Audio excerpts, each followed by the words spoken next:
terrível, é um cenário arrepiante, é um cenário desolador, é um cenário bastante forte. E quando eu olho para a Bíblia e analiso o estado espiritual da Europa, de facto verifico que nada melhor traduz o estado espiritual da Europa do que Ezequiel capítulo 37.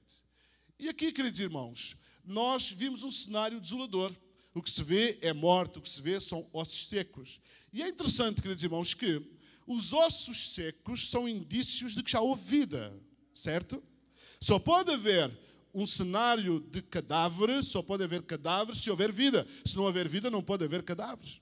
Ou seja, na perspectiva do livro de Ezequiel, claro que estamos aqui a falar metaforicamente em termos do ressurgimento de Israel como nação, obviamente que sim, eu estou apenas a usar paralelamente este raciocínio. Não há dúvida nenhuma que quando Ezequiel viu aquele vale de ossos secos, espiritualmente estava a olhar para Israel. E Israel, naquela altura, profeticamente, iria se tornar num vale de ossos secos. Significa que tinha sido uma nação próspera. Significa que tinha sido uma nação onde o mover de Deus acontecia. Significa que tinha sido uma nação que era uma referência. Significa que era uma referência espiritual do mover de Deus, da ação de Deus. Eram líderes entre outras nações como se devia adorar a Deus. Mas a apostasia, a frieza espiritual fazia com que Israel se tornasse um vale de ossos secos. E de facto, irmãos, a Europa é isto mesmo. É um vale de ossos secos. Já foi uma referência. Foi a partir da Europa que se deu a universalização do cristianismo. Foi a partir da Europa que no século XVIII, nas missões modernas, grandes homens de Deus saíram para o mundo inteiro. Podíamos falar de muitos deles, William Carey, Adoniram Judson e muitos outros homens que foram para o mundo inteiro levar o Evangelho. Fizeram coisas incríveis, impressionantes naquela altura. É impressionante o que aconteceu. Mas hoje o que nós olhamos para a Europa são vestígios de que houve vida. Cada igreja vazia é um vestígio de que houve vida. Cada igreja que se tornou um museu é um vestígio de que houve vida. Cada igreja, queridos irmãos, que hoje não abre mais as portas é um vestígio de que houve vida. Há muitos anos atrás adorava-se a Deus. Há muitos anos atrás as pessoas confluíam para Deus. Há muitos anos atrás as pessoas exaltavam a pessoa bendita do nosso Deus. Há uns dias atrás estava lendo um livro sobre uma experiência de um pastor Fernando. Um pastor triste, desanimado do ministério. Isto mais ou menos no início do século XIX, fim do século XVIII, início do século XIX, isto na Escócia.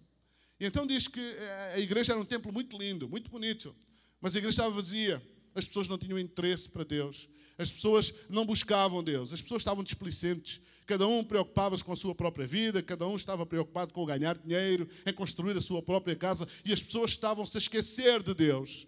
E todos os dias aquele homem ia para a igreja, clamava a Deus. E os irmãos sabem que quando a igreja não vai de acordo com aquilo que nós esperamos, normalmente o pastor começa-se a culpar, normalmente o pastor começa a analisar, será que é por minha causa? Será que sou eu? Será que as coisas não acontecem por minha causa? Normalmente é o síndrome do pastor, esta atitude.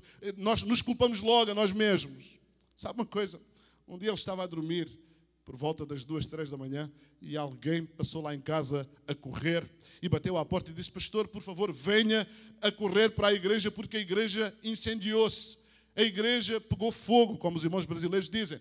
A igreja está a arder, pastor, por favor, vá lá que a igreja está a arder. Um lindo templo histórico, bonito, ficava no centro da cidade. Centenas de pessoas passavam todos os dias por ali, não reparavam na igreja. Centenas de pessoas passavam por ali e ignoravam a igreja. Mas aquele incêndio fez com que milhares de pessoas da cidade saíssem das suas casas àquela hora da manhã e fossem assistir àquela igreja a arder. O pastor saiu de sua casa, quando chegou estavam milhares de pessoas a assistir a uma igreja bonita como aquelas, que era uma referência em termos de arquitetura na cidade, estar a arder. Enquanto o pastor estava sem reação, enquanto o pastor estava sem atitude, enquanto milhares de pensamentos passavam pela cabeça dele, enquanto as emoções catapultavam a cada fração de segundo, de repente Deus falou com aquele pastor e disse: olha à tua volta, olha à tua volta. Olha à tua volta. E ele olhou à volta dele. Quantas pessoas tu estás a ver aqui? E ele disse: Deus, como é que eu posso contar as pessoas que estão aqui? Estão aqui milhares de pessoas a assistir a este cenário desolador. Milhares de pessoas. Mas espera, o que é que atraiu as pessoas aqui? O que é que foi que as atraiu? E ele de repente pensou: bom, o que as atraiu foi fogo. Então ele disse: constrói outra igreja. Mas não te esqueças que aquilo que atrai as pessoas à igreja é o fogo. O fogo, não este fogo, mas o fogo do Espírito. E essa igreja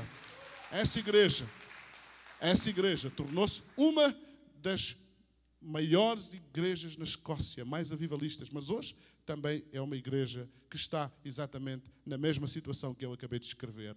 São claramente vestígios de que houve vida. A morte é uma confirmação de que houve vida.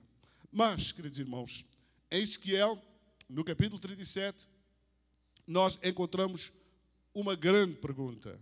E eu queria convergir rapidamente para o final desta minha apresentação. Uma grande pergunta. E a grande pergunta que aparece ali, queridos irmãos, é esta. Poderão estes ossos viver? Será que um vale de ossos secos poderá de repente começar a ganhar nervos? Poderá de repente começar os ossos a se ligar uns aos outros? Será que pode haver vida? Será que pode haver esperança? Será que pode haver alguma coisa que transforme este vale de ossos secos? Ou seja, será que pode haver alguma coisa que faça reverter o processo? Porque o processo de convergência para a morte é um processo natural. Mas o processo contrário não é natural, é um processo antinatural. Mas não significa que ele não aconteça, porque Deus tem todo o poder no céu e na terra para fazer reverter todos os processos, ainda que eles sejam antinaturais. Mas, queridos irmãos, a igreja nunca foi chamada para viver na perspectiva do que é natural. A igreja tem que se afirmar para pensar em tudo aquilo que Deus quer fazer que seja um processo antinatural.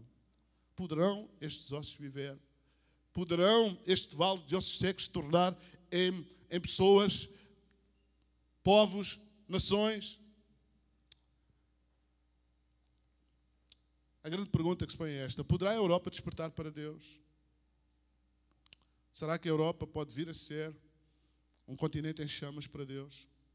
Será que a Europa pode vir a ser uma referência no mundo, uma potência no mundo, em termos de pregação do Evangelho, em termos de envio de missionários?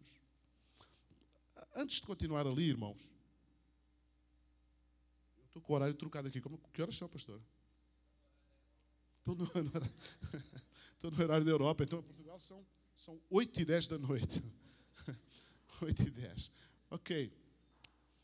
Há uma pergunta que eu admito, em termos óbvios, que alguns irmãos estão a fazer. Pastor, mas espera. Mas há muitos missionários que estão a ir para a Europa. E, de facto, há muitos missionários que estão a ir para a Europa. Há uns dias atrás eu tive uma reunião com missionários e estavam cerca de 70 missionários. Muitos missionários brasileiros, alguns missionários hispanos da América do Sul, alguns missionários africanos. Por incrível que pareça, a África está a ser uma potência de envio de missionários, que é uma coisa assustadora. Nós fazemos contas e pensamos, como é que isto é possível? Como é que é possível? Como é que é possível igrejas na África, que é constrangedora a forma como eles vivem, conseguirem enviar missionários? É a prova provada que o problema não é um problema financeiro, é um problema de visão, acima de tudo, não financeiro. E tivemos uma reunião. Eu fiquei um pouco constrangido por uma razão muito simples. Daqueles 70 missionários, 65 estavam em Lisboa, pastor Fernando Carvalho. Lisboa. Lisboa é a capital portuguesa, capital de Portugal, e é a cidade de Portugal que tem mais igrejas por habitante. Há uma coisa assustadora que eu não percebo. Nós temos tantas sedes de conselho em Portugal e estamos a falar de sedes de conselho com 40 mil pessoas, 50 mil pessoas, e ninguém vai para estes lugares. É impressionante. Toda a gente vai para as grandes cidades, onde, em termos teóricos, em tese, não é tão premente a ida desses missionários para lá, mas fazia mais sentido. Se o objetivo é expandir o reino de Deus, se o objetivo é ganhar mais almas para Jesus, então vamos investir onde não há ninguém, onde as pessoas ainda não têm uma igreja aberta. Mas o mais assustador disto tudo é o seguinte, queridos irmãos, e eu tenho que vos dizer isto por uma questão de honestidade intelectual. Reparem, o que está a acontecer em Portugal é que todos os dias surgem novas igrejas, é verdade. Mas se surge uma nova igreja com 40 pessoas, é porque houve alguma que ficou com menos 40 pessoas. Eu não sei se os irmãos estão a entender esta linguagem. Mas de facto é isto que está a acontecer. De facto é isto que está a acontecer. Pastor, eu tenho uma igreja com 50 pessoas, muito bem. Mas depois eu fico triste por ouvir, pastor, não consigo pagar a aliança evangélica porque a nossa igreja fica com menos 60 membros.